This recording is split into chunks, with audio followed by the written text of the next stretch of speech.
run for my money. There was nobody, no one that'll run me. Good morning, Golden Valley. Welcome to a brand new episode of GVTV, the virtual experience. We have tons of new stuff today, so stick around and get ready. I'm Makenna. And I'm Chloe Switzer. Live on tape, GVTV starts now.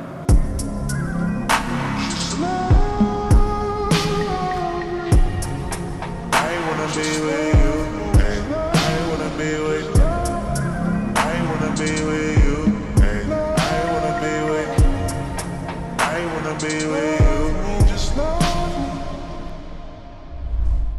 Before we start our show, please stand for the Pledge of Allegiance. I pledge allegiance to the flag of the United States of America and to the republic for which it stands, one nation, under God, indivisible, with liberty and justice for all. BC2M is partnering with GV's Kindness Wall. We're so excited to see that you're wanting to send a kind and thoughtful message to another Grizzly. To create a message on the Kindness Wall, please click the link right below me. You can choose to write your name or remain anonymous. While on virtual instruction, you can apply to receive your work permit by using the links in our GV School website under the News and Announcements section. Any questions, you can email Ms. Valdivinos at jvaldivinos@heartdistrict.org. With school starting back up again and things slowly getting better in the current global situation, it is still very important to look after yourself and take care of your mental health. Our very own Jayla Sims and Leslie Zurameno has got us covered. Let's talk mental health. Mental health is a state of your mind. It doesn't always have to be related to mental illness. What makes up our mental health is our genetics, environment, and stresses. Remember the last time you felt anxious or frustrated, happy? These are all regular emotions, but when they start interfering with the person's daily tasks and continue over time, mental problems can appear in the future. What may a low mental health look like? Taking a mental health day. Unstable moods, tired all day, foggy mind. What is a positive mental health state like? Being confident in your work and yourself, no problem expressing emotion. Just do what I do when I have problems. Scream! And builds happy relationships. Hey Grizzlies, it's Mr. Geary here. So today I'm asked, why is it important to track your mental health? And I think it's important to track your mental health as equally as it is you track your physical health. You know how much you work out each week. You know how many reps you've done or how much weight you've gone up if you're lifting. You might even be tracking your calories because you're worried about some of that COVID-19 you put on in the last year or so. But tracking our mental health is equally as important. You know when you're out of sorts. You know when you're not sleeping well. You know when you're not feeling right. That's when it's important to check in with someone else. Check in with those that you love. Say, am I doing okay? I'm feeling a little weird. You think maybe we can talk? We're all in this together, Grizzlies. Tracking your progress can lead to huge improvements in our decision-making process, how we cope with stress, and how we relate to others in our lives. Lucky for us, counselors at GV are always ready on call for you. If you start to see any changes in your overall happiness and relationships, there are always ways to get the support you want. You gotta be ready to listen to your children, even if they have nothing to say. Thank you, Jayla and Leslie. GV Student Care Line, text because you care. Be a part of a caring community.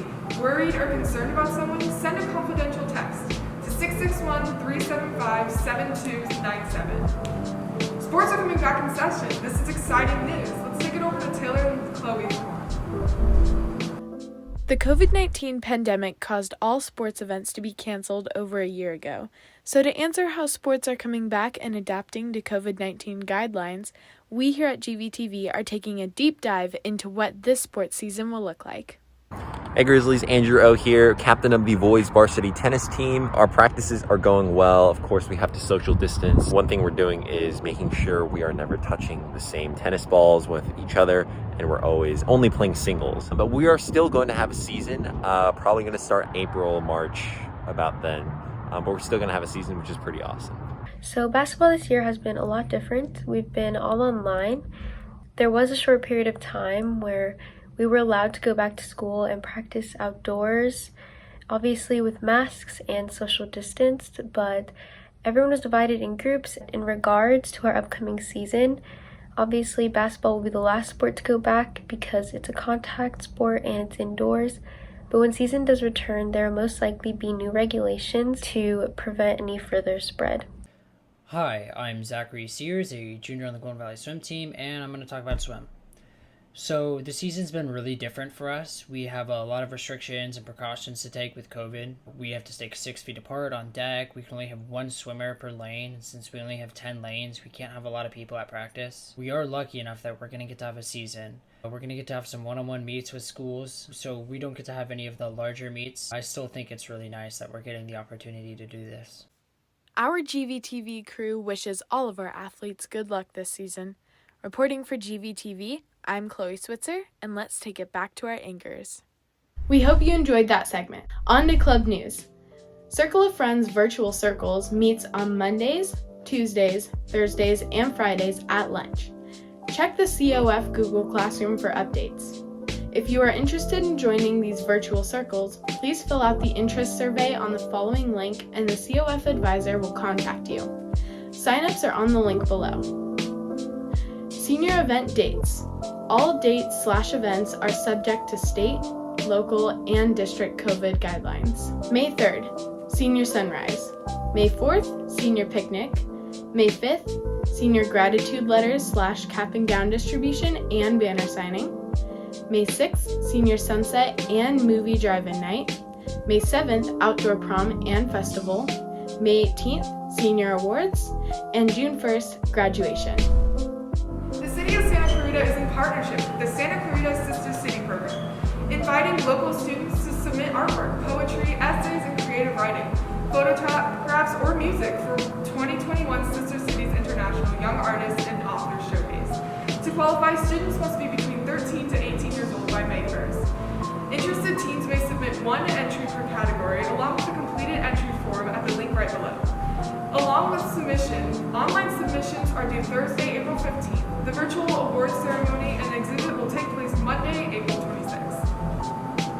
What will you be doing on spring break? Looking for a job? Are you already working? For the past few months, Dan Williams, a local businessman and motivational speaker, has some advice for preparing ourselves for life after high school. Today, Dan talks about giving and taking from people in the workplace at home.